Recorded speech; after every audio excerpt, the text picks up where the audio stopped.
Okay, good morning students.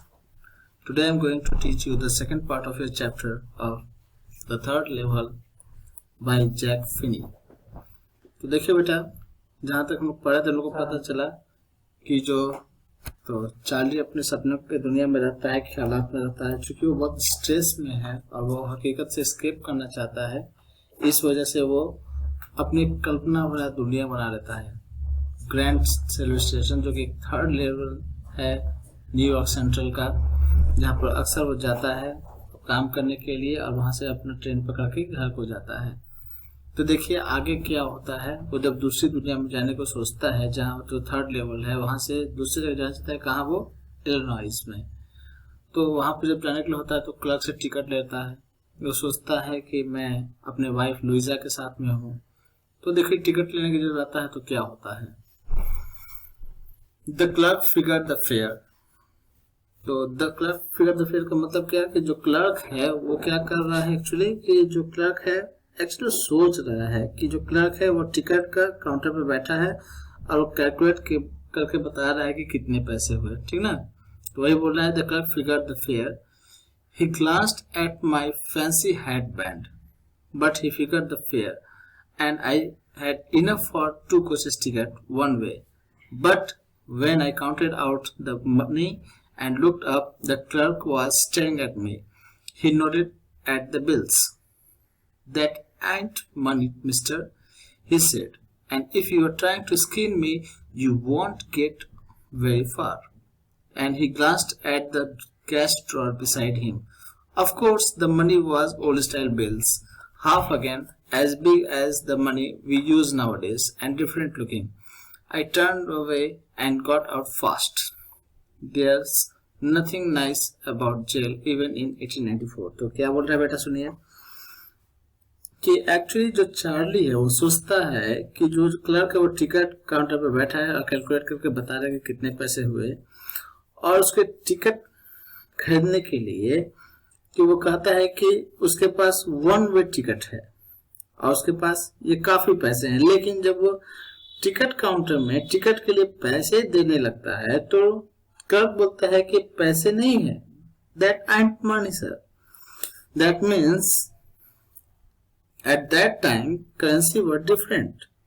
मतलब जिस समय की वो बात सोचता है 1890s के समय की बात, उस समय पैसे दूसरे थे, आजकल की तरह पैसे नहीं थे, और उसके पास जो पैसे थे वो मॉडर्न करेंसी थी, इसलिए वो टिकट खरीद नहीं पाता। और क्या बोल रहा है, and if you trying to skin me you won't get very far. That means कि, और वो कहता है कि अगर तुम मेरे साथ चीटिंग करने की कोशिश करते हो तो तुम मुझे नकली नोट देने की कोशिश करते हो तो बहुत दूर नहीं जा पाओगे, हम तेरे को पकड़वा देंगे। ऐसा चार्ली सोचता है कि टिकट काउंटर पर जो बंदा बैठा है वो उसको बोल रहा है, बिकॉज चार्ली के जेब में आज के पैसे हैं और उस जमाने की करेंसी जो थी वो डिफरेंट थी, ठीक है। और इसी बात को बोल रहा है कि ऑफ कोर्स, क्या बोल रहा है यहाँ पर कि ऑफ कोर्स उसको 1894 का जेल पसंद है। दैट मीन्स कि वो ऐसा सोचता है, वो जब देखता है कि ऐसा वो पैसा लेने के बारे में कह रहा है कि पैसा नकली है और वो ज्यादा दूर नहीं जा पाएगा, वो उसको पकड़वा देंगे। तो जब ऐसा देखता है तो वहां से भाग जाता है, क्योंकि ऐसा उसे लगता है कि जेल में जाना ठीक नहीं है। Even in 1894 it was a good place to live. वो अपने रिलैक्स लाइफ में जाने के लिए गेल्सबर्ग इलिनॉइस जाना चाहता है, और जेल में जाने के लिए इसलिए वो यहाँ से भाग निकलता है कि जिस रास्ते से वो आया रहता है वह एक्चुअली खुशी से रिलैक्स लाइफ जीतना चाहता है, और वो जहाँ पर रिलैक्स लाइफ में उसे जेल जाना पड़े ये उसको पसंद नहीं, इसलिए वो उस रास्ते से चला जाता है।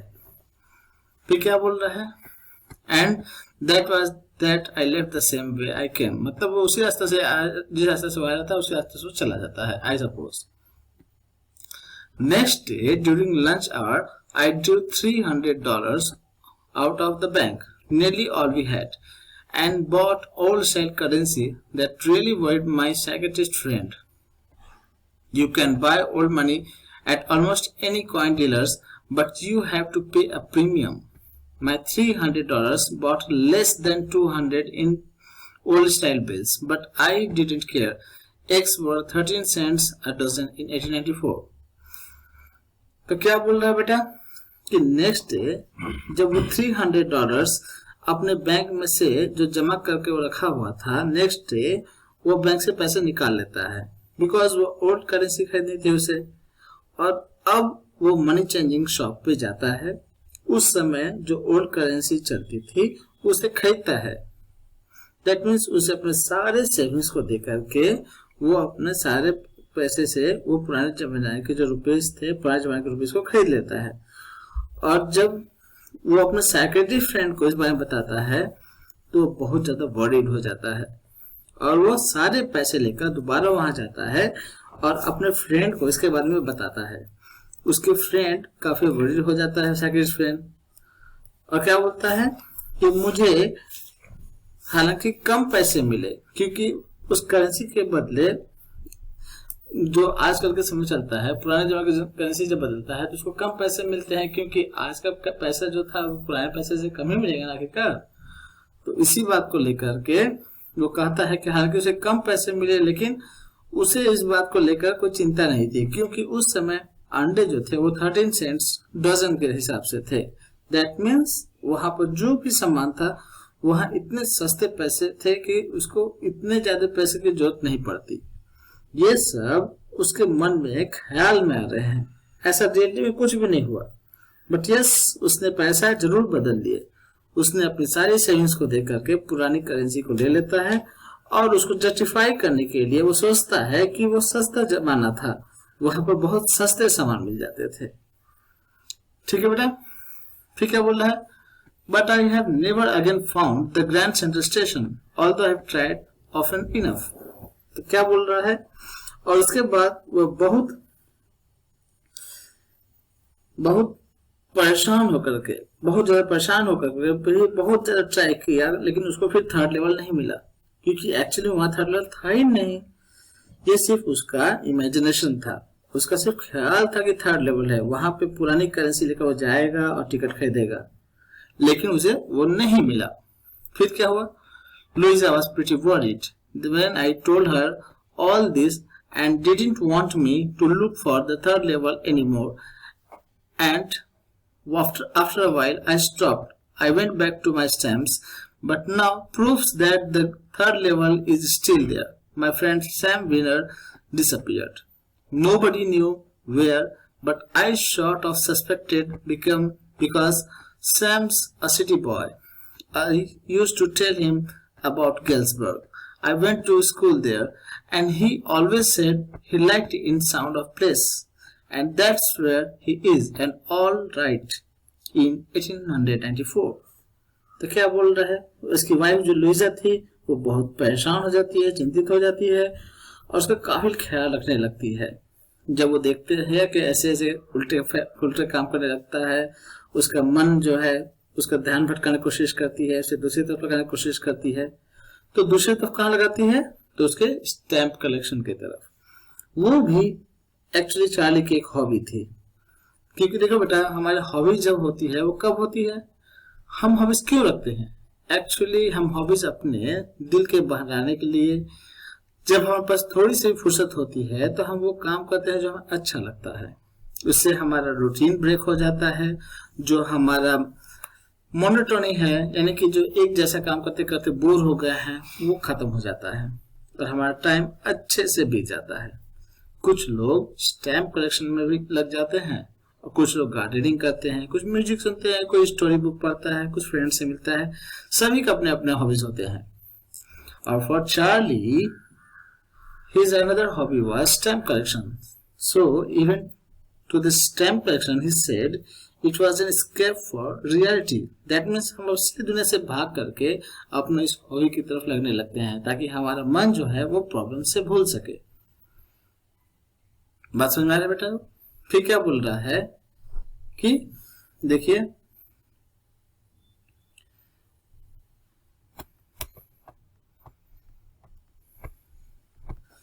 तो क्या बोलता है, उसकी वाइफ और वो दोनों जो है हालांकि वो ऐसे अपने मन में मानता है, सोचता है कि वो उसकी पत्नी हर हफ्ते थर्ड लेवल ढूंढने के लिए वहां स्टेशन पे जाते हैं।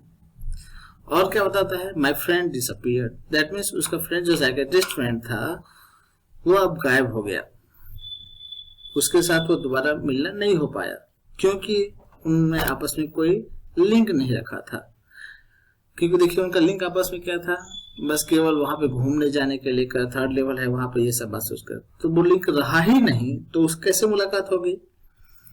ठीक है बेटा, इसी बात को लेकर वो ये बात को कहता है।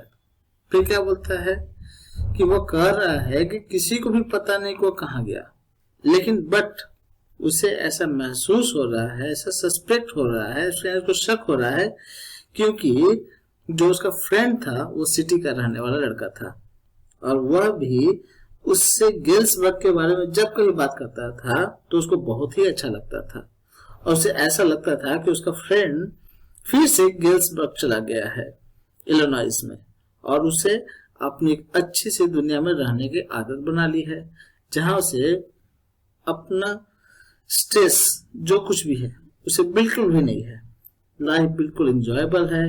और चार्ली जो है वो ऐसे इमेजिन कर रहा है कि वो उसे लिख रहा है। क्या लिख रहा है कि क्या बोल रहा है कि चार्ली वहां पर चला गया है और वो अब स्टैम्प कलेक्शन अपना देख रहा है। देखिए यहाँ क्या बोल रहा है, because one night fishing with my stamp collection I found, well do you know what a first day cover is. जैसे मैंने पहले बताया था कि आपको फर्स्ट डे कवर के बारे में बाद में बताऊंगा, यहाँ पे दिया हुआ है फर्स्ट डे कवर के बारे में, तो देखिए बताता हूँ बाद में, पहले पढ़ लेते हैं पूरा। When a new stamp is issued, stamp collectors buy some and use them to mail envelopes to themselves on the very first day of sale, and the postmarks proves the date. The envelope is called the first day cover. They are never opened. You just put blank paper in the envelope. तो क्या बोल रहा है बेटा, first day cover क्या होता है, जिस दिन स्टैंप रिलीज होती है उस दिन कुछ लोग एक बिल्कुल कोरे लिफाफे में यानी एनवलप में एक स्टैंप लगा देते हैं।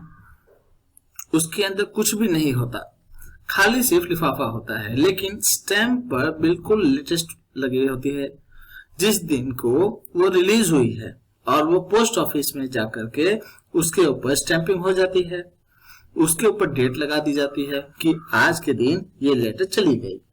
उस लेटर में कुछ भी नहीं होता, वो खाली लिफाफा होता है और उसके ऊपर एड्रेस लिखा होता है उस इंसान का जिसको वो मिलनी होती है। वो अपनी कलेक्शन में से इसे ढूंढ रहा था और उसे एक फर्स्ट डे कवर एनवलप मिला जिसके ऊपर उसके ग्रैंडपा का नाम था।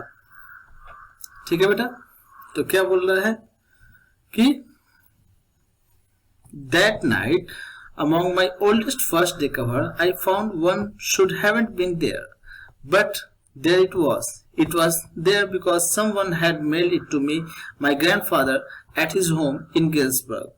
That's what the address on the envelope said, and it had been there since July 1894. तो क्या बोला बेटा कि उसके ग्रैंडपा के नाम का था और एड्रेस कहाँ का था, गेल्सबर्ग का था, जहां उसके ग्रैंडपा रहते थे। और क्या बोल रहा है कि वो टाइम भी वही था जिस समय उसके दादाजी जो थे वो जिंदा थे, और पोस्टमार्क में उस समय पोस्टमैन ने क्या किया था, उस डेट के एनवलप के ऊपर स्टैंपिंग की थी।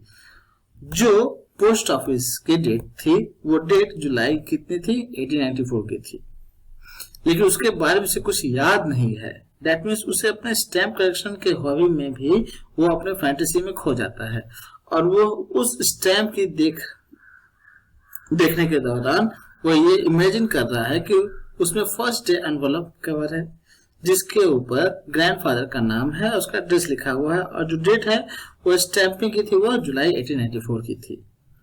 ठीक है बेटा लोग, तो आगे क्या बोलता है कि और उस समय को क्या हुआ था, देखिए क्या होता था आगे यहाँ पर कि दैट नाइट अमंग, हाँ ये तो बता ही दिया मैंने। फिर क्या बोल रहा है, the post mark shows that yet I didn't remember at that all The stamp was at 6 cents, dull brown, with a picture of President Garfield. Naturally, when the envelope came to Granddad in mail, it was right into his.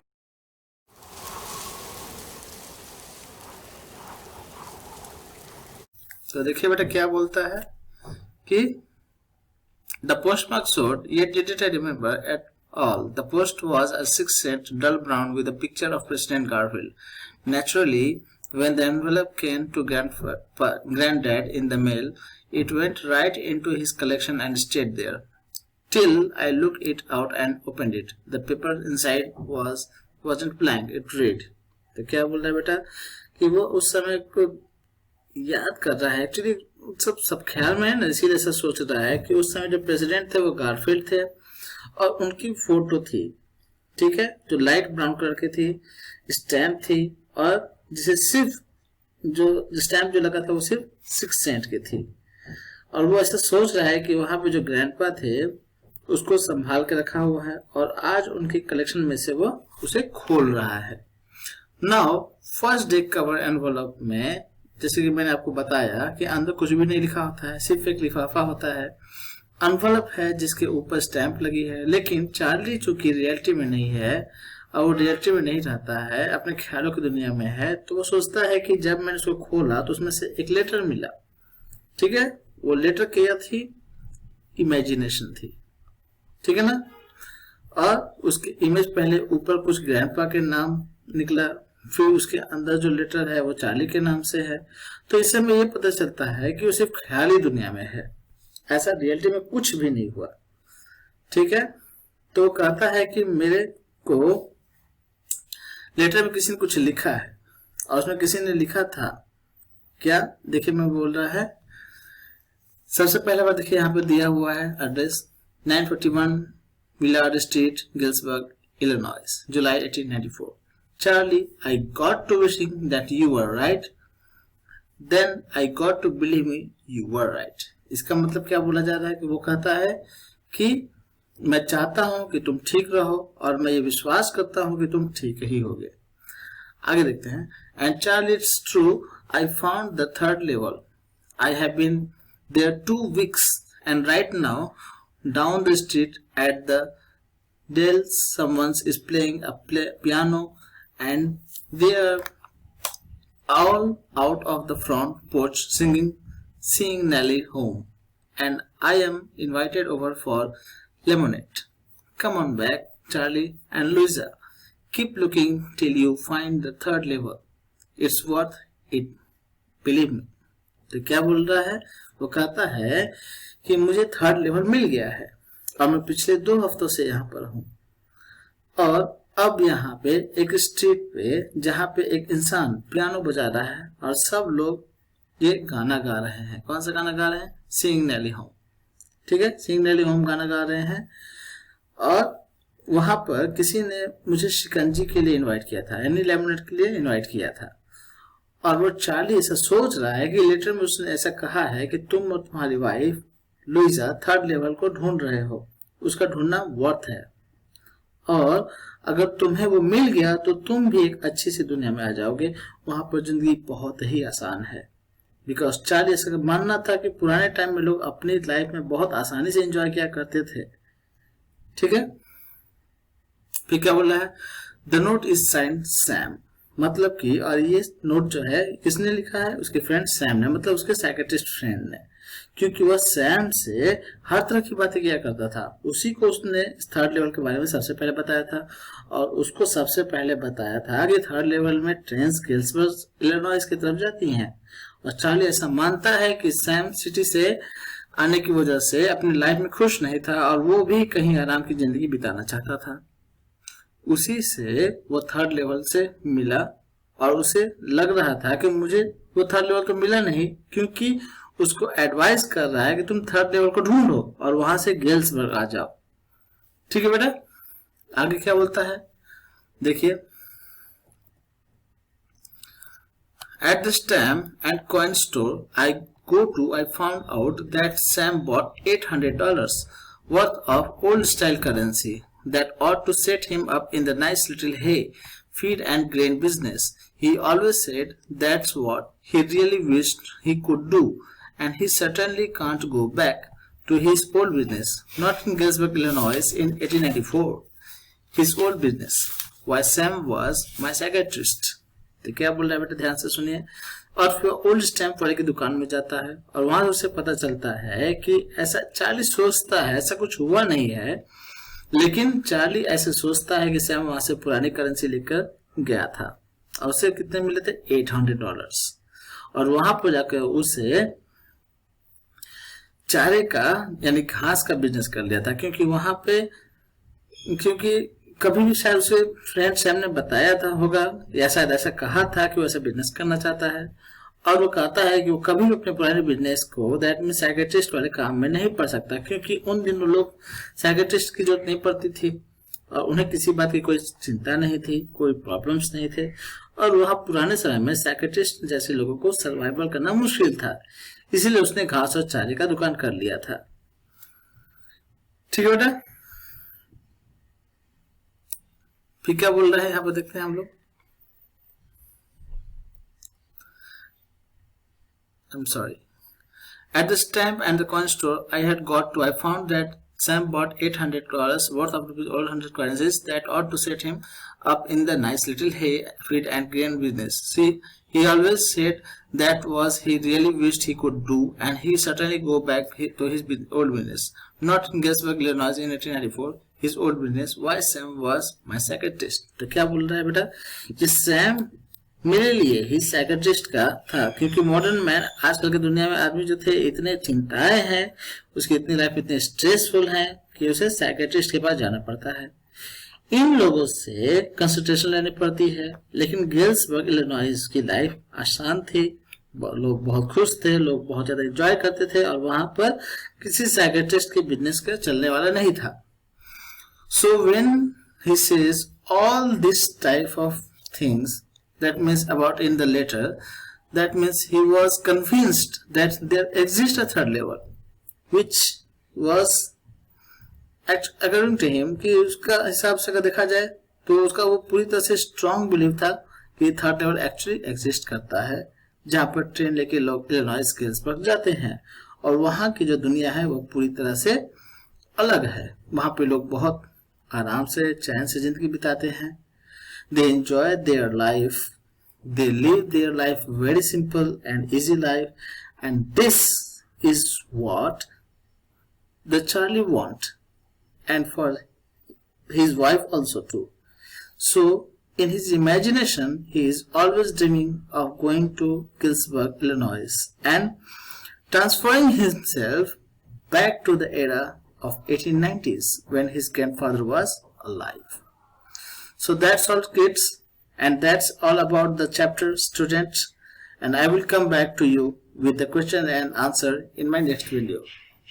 Hope so you enjoyed this lesson, and please do the question answers of this chapter, and I will give you some important questions also about this, and please everyone complete your copy and submit it via WhatsApp. Thank you very much.